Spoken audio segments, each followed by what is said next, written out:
लूका रचित सुसमाचार 19वां अध्याय। वह यरीहो में प्रवेश करके जा रहा था और देखो, जक्कई नाम एक मनुष्य था जो चुंगी लेने वालों का सरदार और धनी था। वह यीशु को देखना चाहता था कि वह कौन सा है, परंतु भीड़ के कारण देख न सकता था, क्योंकि वह नाटा था। तब उसको देखने के लिए वह आगे दौड़कर एक गूलर के पेड़ पर चढ़ गया, क्योंकि वह उसी मार्ग से जाने वाला था। जब यीशु उस जगह पहुंचा तो ऊपर दृष्टि करके उससे कहा, हे जक्कई, झट उतर आ, क्योंकि आज मुझे तेरे घर में रहना अवश्य है। वह तुरंत उतरकर आनंद से उसे अपने घर को ले गया। यह देखकर सब लोग कुड़कुड़ाकर कहने लगे, वह तो एक पापी मनुष्य के यहाँ जा उतरा है। जक्कई ने खड़े होकर प्रभु से कहा, हे प्रभु, देख, मैं अपनी आधी संपत्ति कंगालों को देता हूँ, और यदि किसी का कुछ भी अन्याय करके ले लिया है तो उसे चौगुना फेर देता हूँ। तब यीशु ने उससे कहा, आज इस घर में उद्धार आया है, इसलिए कि यह भी इब्राहिम का एक पुत्र है, क्योंकि मनुष्य का पुत्र खोए हुओं को ढूंढने और उनका उद्धार करने आया है। जब वे ये बातें सुन रहे थे तो उसने एक दृष्टांत कहा, इसलिए कि वह यरूशलेम के निकट था और वे समझते थे कि परमेश्वर का राज्य अभी प्रकट हुआ चाहता है। सो उसने कहा, एक धनी मनुष्य दूर देश को चला ताकि राजपद पाकर फिर आए, और उसने अपने दासों में से 10 को बुलाकर उन्हें 10 मोहरें दी और उनसे कहा, मेरे लौट आने तक लेन देन करना।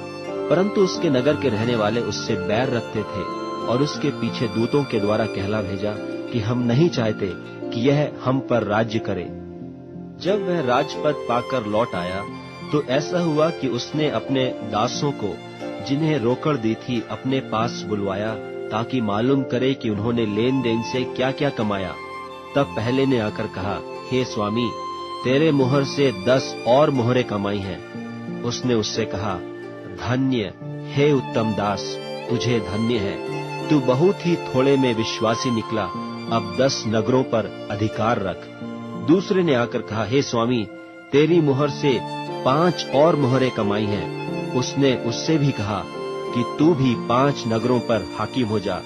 तीसरे ने आकर कहा, हे स्वामी, देख, तेरी मोहरें यह है, जिसे मैंने अंगोछे में बांध रखी, क्योंकि मैं तुझसे डरता था, इसलिए कि तू कठोर मनुष्य है।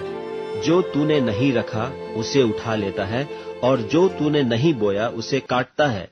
उसने उससे कहा, हे दुष्ट दास, मैं तेरे ही मुंह से तुझे दोषी ठहराता हूँ। तू मुझे जानता था कि कठोर मनुष्य हूँ, जो मैंने नहीं रखा उसे उठा लेता, और जो मैंने नहीं बोया उसे काटता हूँ। तो तूने मेरे रुपये कोठी में क्यों नहीं रख दिए कि मैं आकर ब्याज समेत ले लेता? और जो लोग निकट खड़े थे, उसने उनसे कहा, वह मोहर उससे ले लो, और जिसके पास 10 मोहरें हैं उसे दे दो।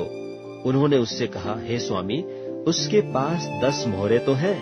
मैं तुमसे कहता हूँ कि जिसके पास है उसे दिया जाएगा, और जिसके पास नहीं, उससे वह भी जो उसके पास है ले लिया जाएगा। परंतु मेरे उन बैरियों को, जो नहीं चाहते थे कि मैं उन पर राज्य करूं, उनको यहाँ लाकर मेरे सामने घात करो। ये बातें कहकर वह यरूशलेम की ओर उनके आगे आगे चला। और जब वह जैतून नाम पहाड़ पर बैतफगे और बैतनिय्याह के पास पहुंचा, तो उसने अपने चेलों में से 2 को यह कह के भेजा कि सामने के गांव में जाओ, और उसमें पहुंचते ही एक गदही का बच्चा, जिस पर कभी कोई सवार नहीं हुआ, बंधा हुआ तुम्हें मिलेगा, उसे खोल कर लाओ।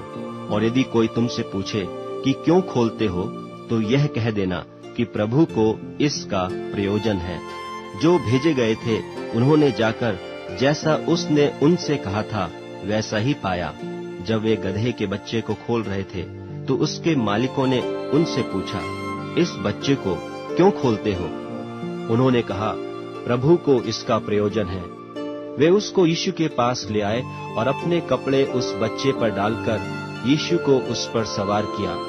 जब वह जा रहा था तो वे अपने कपड़े मार्ग में बिछाते जाते थे, और निकट आते हुए जब वह जैतून पहाड़ की ढलान पर पहुंचा तो चेलों की सारी मंडली उन सब सामर्थ के कामों के कारण जो उन्होंने देखे थे आनंदित होकर बड़े शब्द से परमेश्वर की स्तुति करने लगी कि धन्य है वह राजा जो प्रभु के नाम से आता है, स्वर्ग में शांति और आकाश मंडल में महिमा हो।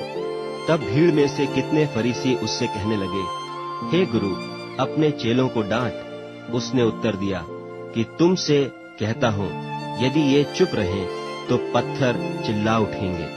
जब वह निकट आया तो नगर को देखकर उस पर रोया और कहा, क्या ही भला होता कि तू ही इसी दिन में कुशल की बातें जानता, परंतु अब वे तेरी आंखों से छिप गई हैं, क्योंकि वे दिन तुझ पर आएंगे कि तेरे बैरी मोर्चा बांधकर तुझे घेर लेंगे और चारों ओर से तुझे दबाएंगे और तुझे और तेरे बालकों को जो तुझ में हैं मिट्टी में मिलाएंगे और तुझ में पत्थर पर पत्थर भी न छोड़ेंगे, क्योंकि तूने वह अवसर जब तुझ पर कृपा दृष्टि की गई न पहचाना।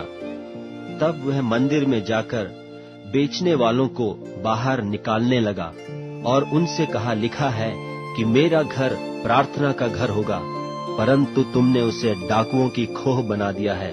और वह प्रतिदिन मंदिर में उपदेश करता था और महायाजक और शास्त्री और लोगों के रईस उसे नाश करने का अवसर ढूंढते थे, परंतु कोई उपाय न निकाल सके कि यह किस प्रकार करें, क्योंकि सब लोग बड़ी चाह से उसकी सुनते थे।